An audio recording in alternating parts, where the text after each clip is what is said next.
Olá!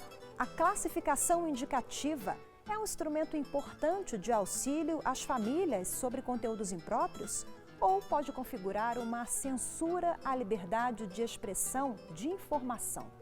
O assunto foi tema de um julgamento recente no plenário do Supremo Tribunal Federal. Você vai ver no programa de hoje o resultado deste julgamento, o que muda para as emissoras e a importância da atuação de pais e responsáveis na educação das crianças. Conheça os argumentos jurídicos dos ministros, como pensam entidades favoráveis e contrárias à medida, um assunto que gerou grandes debates dentro e fora do plenário. Tenho para mim que a liberdade tem um nome só, a censura tem muitos apelidos. A liberdade é clara, a censura é obscura. Um beijo homossexual transmitido em uma telenovela, por exemplo, hoje é muito comum. Pode representar algo bom ou ruim, a depender dos valores defendidos por determinado grupo social. A classificação indicativa ela tinha esse poder de proteger a criança frente a conteúdos violentos, conteúdos explícitos e conteúdos ofensivos. Eu não estou proibindo nada, eu estou indicando o conteúdo que é recomendado. A decisão cabe ao tutor, aquele que vai cuidar da educação da criança. A classificação indicativa é um assunto que divide opiniões sobre o papel do Estado, dos pais e responsáveis e das emissoras de rádio e televisão na proteção e na educação de crianças e adolescentes. O mecanismo foi criado por lei, um arcabouço jurídico instituído para proteger os menores, frear abusos das emissoras e garantir a informação dos conteúdos veiculados. A classificação indicativa é a indicação à família sobre a faixa etária para a qual obras audiovisuais, que inclui televisão, filmes, documentários e jogos eletrônicos, não são recomendadas para determinada idade da criança. Ela é embasada na Constituição Federal, no Estatuto da Criança e do Adolescente e na Portaria 368 de 2014, publicada pelo Ministério da Justiça, órgão responsável por regulamentar a faixa etária. O secretário nacional de Justiça do Ministério da Justiça explica como funciona na prática a atuação do órgão. Bom, a classificação indicativa ela tem dois modos de agir. Uma é a classificação preventiva, que são nos casos de filmes e de jogos. Então, antes desse filme, desse jogo ser lançado no mercado, ele tem que procurar o Ministério da Justiça e pedir esta classificação. E outra é a classificação posterior, então, que são normalmente em produtos de televisivos.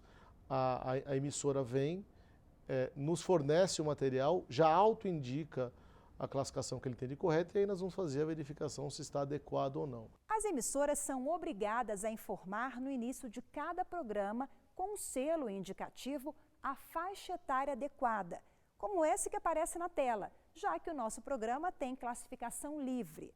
Mas depois da decisão do Supremo Tribunal Federal, a regra mudou. A indicação continua obrigatória, só que as emissoras, ao informar o telespectador sobre o conteúdo adequado, ela terá liberdade de exibir a programação em qualquer horário. A decisão foi dada no julgamento de uma ação direta de inconstitucionalidade proposta pelo Partido Trabalhista Brasileiro, o PTB. Por maioria, a Corte aceitou o questionamento da legenda e declarou a inconstitucionalidade da expressão em horário diverso do autorizado, do artigo 254 do Estatuto da Criança e do Adolescente, o ECA. Esse artigo obrigava os veículos de radiodifusão a transmitirem o conteúdo de acordo com o horário estabelecido. A empresa recebia multa e até suspensão de programação se exibisse programas em horário diverso do autorizado pela classificação indicativa. Ela declarou inconstitucional a imposição automática de multa. Então, a classificação indicativa ela sugere uma faixa etária e essa faixa etária, quando classificada, sugere um determinado horário na grade televisiva. Com a declaração inconstitucional da imposição de multa, esse descumprimento essa imposição não é mais automática. Então, se a emissora colocar um filme em horário diverso daquele indicado, ela não vai sofrer uma sanção automática, porque essa imposição da multa ela foi declarada inconstitucional. E há uma fundamentação constitucional bastante relevante, porque a Constituição fala em classificação indicativa e não em impositiva. Foram 7 votos a 3. A maioria no plenário atribuiu às famílias a responsabilidade pelo conteúdo que é assistido pelas crianças. A Corte também sinalizou que acredita no bom senso das emissoras. Mas se houver abuso na veiculação de conteúdo impróprio, o Ministério Público poderá intervir. Caso haja abuso por parte de emissoras de televisão na sua grade, ainda existe o controle feito pelo Ministério Público, que pode entender que com esse abuso há um prejuízo à educação da criança e do adolescente e assim ingressar com uma ação contra a emissora que fez o abuso. Para representantes de entidades ligadas à defesa da criança e do adolescente, a decisão pode ser considerada um retrocesso na proteção da infância. É o que afirma o pesquisador do Instituto Alana, uma organização da sociedade civil que atua nessa área. No nosso entendimento, a classificação indicativa, a vinculação horária, que era a principal força normativa da política de classificação indicativa, ela observava os direitos da criança e do adolescente e ela protegia com absoluta prioridade a criança frente às mensagens televisivas, aos programas televisivos que, via de regra, que poderiam ou não violar os direitos da criança, né? Trazendo cenas de violência, cenas com ofensas, cenas explícitas, enfim, e tudo isso era normatizado, isso era regulado pela classificação indicativa e, sobretudo, pela vinculação horária. Outro ponto questionado pelo Instituto Alana e por entidades de defesa à criança e ao adolescente se refere aos interesses comerciais das empresas de rádio e televisão. Nós sabemos que as televisões são empresas comerciais, apesar de concessões públicas, e que muitas vezes as decisões de suas grades horárias é determinada por motivos estritamente comerciais. Então nós sabemos que as decisões de cunho estritamente comercial muitas vezes podem se chocar com os direitos da criança e do adolescente.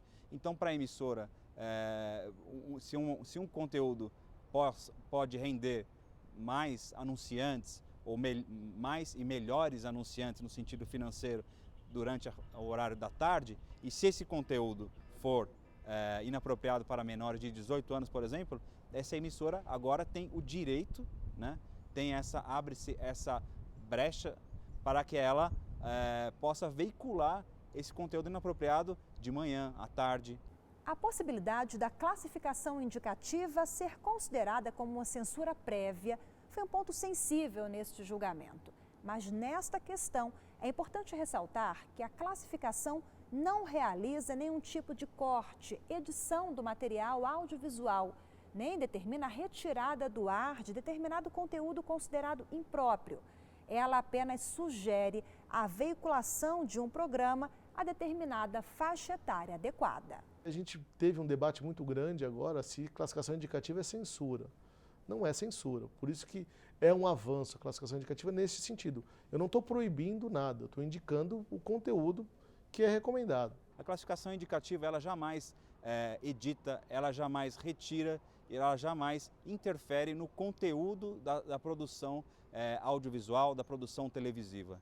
Ela somente recomendava, com força normativa, que determinados conteúdos tivessem a sua classificação indicativa vinculada a uma determinada faixa horária. Um levantamento recente do Ibope revela que a criança brasileira é a que mais assiste televisão no mundo, mais de 5 horas por dia, o que chama ainda mais atenção para o controle que deve ser feito por pais e responsáveis no conteúdo assistido pelos menores. Boa parte dos pais, das mães e dos responsáveis pelas crianças no Brasil passam boa parte do seu dia, cerca de 10 até 11 horas por dia, fora dos seus lares em função de jornadas de trabalho, né? E muitas vezes a criança tem como única companhia, entre aspas, a televisão, o que reflete essas 5 horas e 35, que é um número que assusta quando esses números são apresentados à comunidade internacional. A possível ineficiência da classificação indicativa, o papel do Estado e dos pais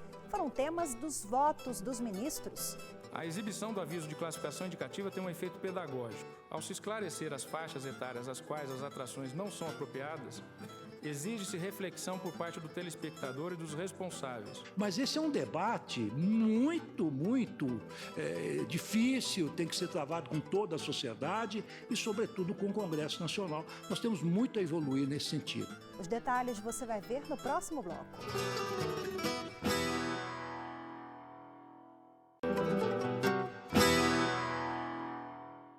A classificação indicativa de programas veiculados no rádio e na televisão é tema do Grandes Julgamentos do STF de hoje.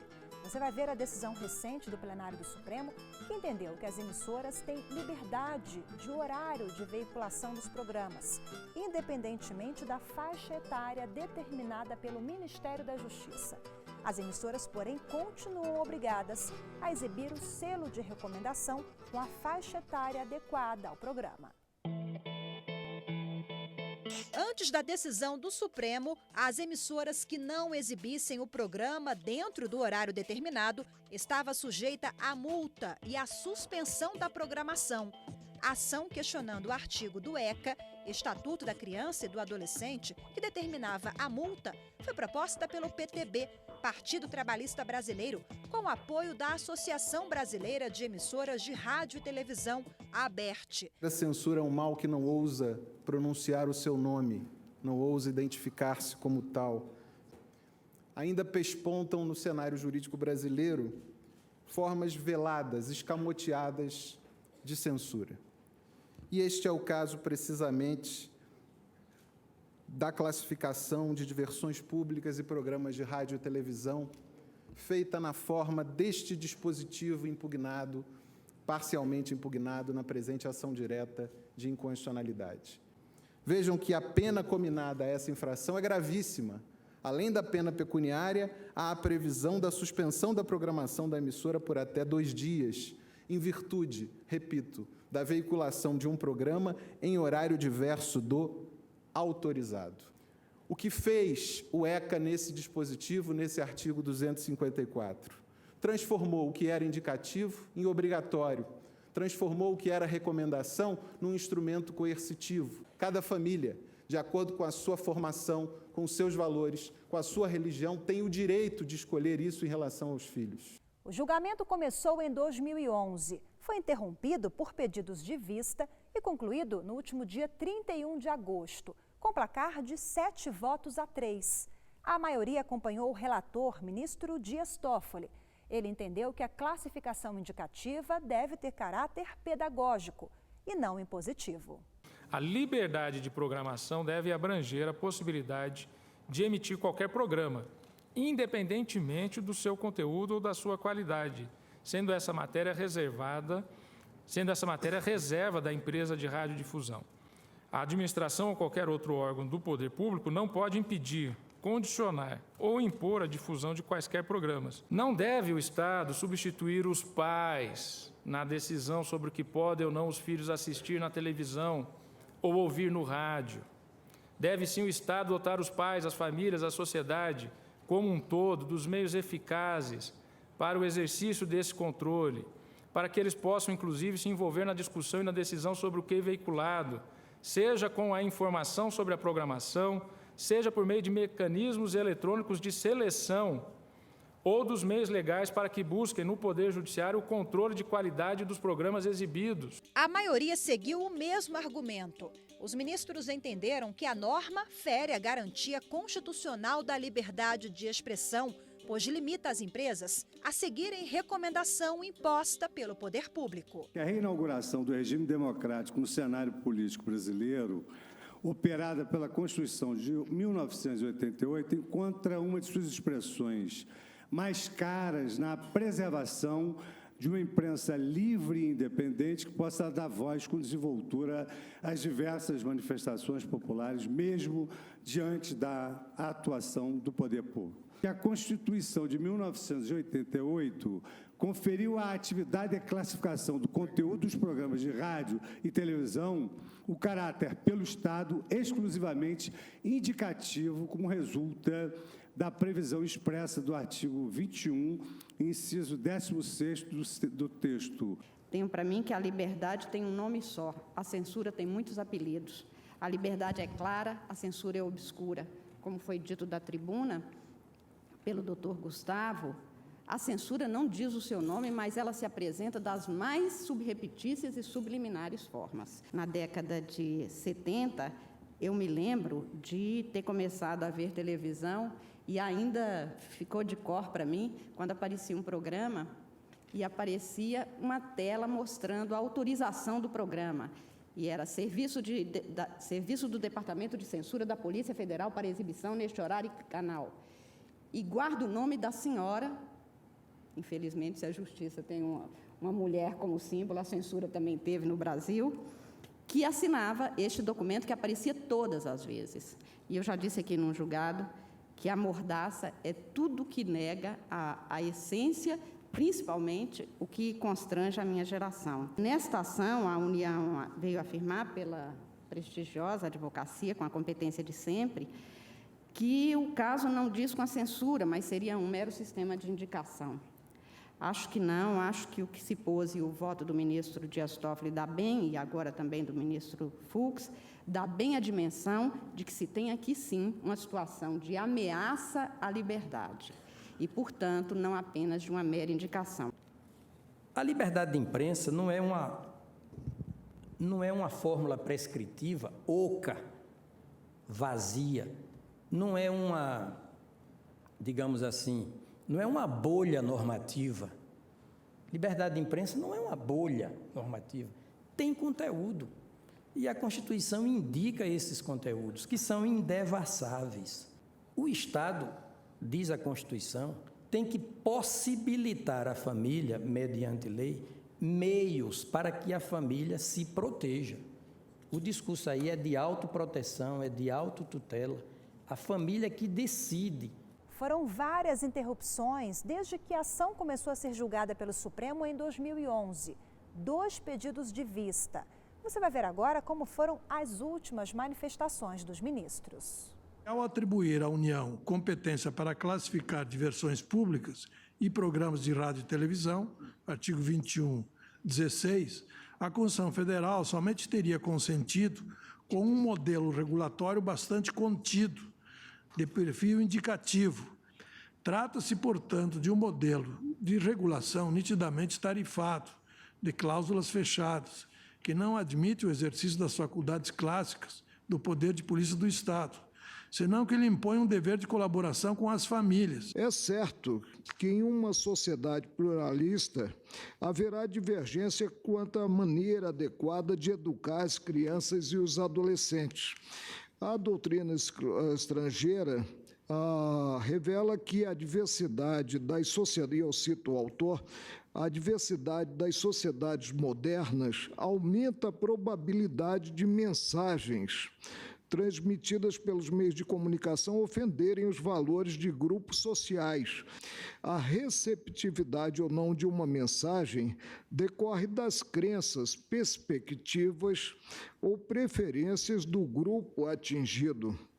Um beijo homossexual transmitido em uma telenovela, por exemplo, hoje é muito comum, pode representar algo bom ou ruim, a depender dos valores defendidos por determinado grupo social. É exatamente em virtude da convivência sob o mesmo teto, de diferentes visões de mundo, que cabe a cada núcleo familiar e a cada indivíduo decidir a respeito da conveniência de submeter-se ao conteúdo da programação veiculada pelas empresas de radiodifusão. A Constituição do Brasil, portanto, ao repudiar a solução autoritária, autocrática da censura prévia, institucionalizou mecanismos de tutela destinados a tornar efetivo o respeito aos valores éticos e sociais da pessoa e da família, como enunciado no inciso 4º do artigo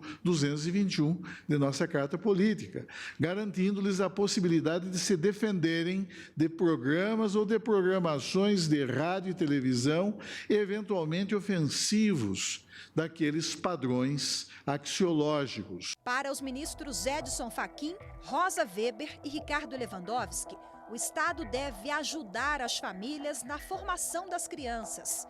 Os 3 votaram pela manutenção da multa às emissoras de rádio e TV. E é nesse sentido que o estabelecimento desse horário é adequado ao controle de acesso, mas sem proibir a veiculação, o que afetaria desproporcionalmente a liberdade de expressão. Em nosso modo de ver, trata-se de estabelecer regras indicativas para o controle de acesso aos espetáculos transmitidos por radiodifusão, sem jamais impedir a veiculação da programação. Eu sou daqueles que estou absolutamente convencido, e é preciso que se repita sempre, que a liberdade de expressão não é, que pese a sua importância fundamental, não é um direito absoluto. A própria Constituição estabelece limites, e eu penso também que quando algum órgão estatal de natureza regulatória estabelece alguns parâmetros, nós não podemos simplesmente dizer, é um órgão burocrático, é um órgão que atua sem critérios. É por isso que eu peço vênia, assim como fez a eminente ministra Rosa Weber, de acompanhar o voto do eminente ministro Edson Fachin. Durante o julgamento, os ministros também avaliaram a necessidade da adoção de um modelo mais eficiente de informação aos telespectadores, já que a classificação indicativa aparece apenas no início do programa. Deve-se reconhecer que o modo como, em geral, tem sido veiculada ao público a informação sobre classificação indicativa, a que se refere o artigo 220, parágrafo 3º da Constituição, notadamente no que se refere a programas televisivos, é manifestamente ineficiente, a ponto de, na prática, não produzir qualquer resultado significativo. Normalmente, a indicação vem no início do programa, mas no decorrer do programa não há nenhuma indicação. Muito mais importante seria o Estado, ao invés de ficar tão preocupado com as sanções, fazer sim programas instrutivos e programas publicitários de publicidade institucional contra a violência doméstica, contra a violência da criança, sim, contra a violência às mulheres no seio familiar. E apenas adendaria ao voto, não necessariamente na parte dispositiva, mas que se deve fazer um apelo que as emissoras coloquem essa advertência não apenas ao longo do início da programação, mas ao longo das várias vezes que se retoma a programação. A seguir, você vai ver como é feita a classificação indicativa, quais são os critérios avaliados pelo Ministério da Justiça ao classificar filmes, documentários, novelas e outras obras audiovisuais. Até já!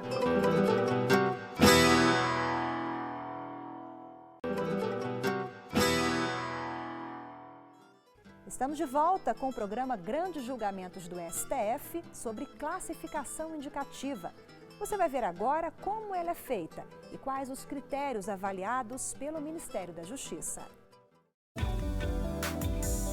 Para que um filme ou um documentário seja exibido, é preciso que ele receba do Estado brasileiro uma classificação indicativa. É uma orientação, dizendo se a atração é livre, para 10 anos, 12, 14, 16 ou só para maiores de 18 anos. Jogos eletrônicos e programas de TV também são classificados. O Ministério da Justiça é o responsável por esse trabalho. Uma comissão de profissionais elaborou um manual prático de classificação. É uma coordenadoria do Ministério da Justiça, que chama Coordenadoria de Classificação Indicativa, onde você tem uma série de funcionários designados para tal que ficam fazendo análise do material colocado. Existe um manual, né, de classificação indicativa, então, por exemplo, se você tem nudez, se você tem sexo mesmo que não seja explícito, se você tem uso de drogas, se você tem palavras de baixo calão, então você, de acordo com o que tem nesses conteúdos, você identifica dentro desse manual técnico um grupo e aí gera a classificação automática. É uma análise puramente técnica. O responsável pela obra também deve observar os princípios estabelecidos pelo artigo 221 da Constituição Federal. Ele diz que a produção e a programação das emissoras de rádio e televisão deverão atender princípios como preferência a finalidades educativas, artísticas, culturais e informativas. respeito aos valores éticos e sociais da pessoa e da família. A política da classificação indicativa foi marcada por essa sua eficiência e, ao mesmo tempo, a pouca litigiosidade. Havia pouquíssimas representações das emissoras no âmbito jurídico para contestar determinadas classificações. Existia muito dinamismo por parte da sociedade civil, que tem um contato aberto via redes sociais para dizer, olha, esse programa está classificado como 14 anos, mas eu acho que, na verdade, ele deveria ser classificado para 16. E isso era encaminhado ao Ministério da Justiça. O Ministério da Justiça acompanhava, monitorava a programação. A classificação indicativa continua sendo realizada, é importante, é um instrumento importante de educação da criança e do adolescente, representa um serviço público muito bem prestado. No momento em que eu faço esse trabalho, faço essa análise prévia e mostro à sociedade qual é a indicação, eu consigo fazer com que as famílias, de um modo geral, se programem para melhor educar seus filhos. Eu acho que essa é a grande contribuição da classificação indicativa, é possibilitar que os pais decidam a qual conteúdo querem que os filhos tenham acesso. Para o pesquisador do Instituto Alana, entidade que atua na defesa de crianças e adolescentes, após a decisão do Supremo, é importante o envolvimento da sociedade civil, de pais e responsáveis. A sociedade agora tem que ficar de olho sobre o tipo de conteúdo, ainda mais, redobrar a atenção sobre que tipo de conteúdo que as emissoras estão exibindo, e atentar para a classificação indicativa. Essa classificação indicativa está sendo exibida. Nós esperamos que as emissoras cumpram sua responsabilidade social, cumpram a sua função de uma concessão pública, disseminando conteúdos culturais, disseminando uma cultura de paz, privilegiando os direitos da criança e do adolescente. A consulta sobre a classificação indicativa é feita por meio do site do Ministério da Justiça. Para saber qual a faixa etária de um programa audiovisual, é só digitar o nome completo da obra. Grandes julgamentos do STF fica por aqui. Para rever esta ou outras edições, é só acessar tvjustiça.jus.br. Obrigada pela companhia e até o próximo programa.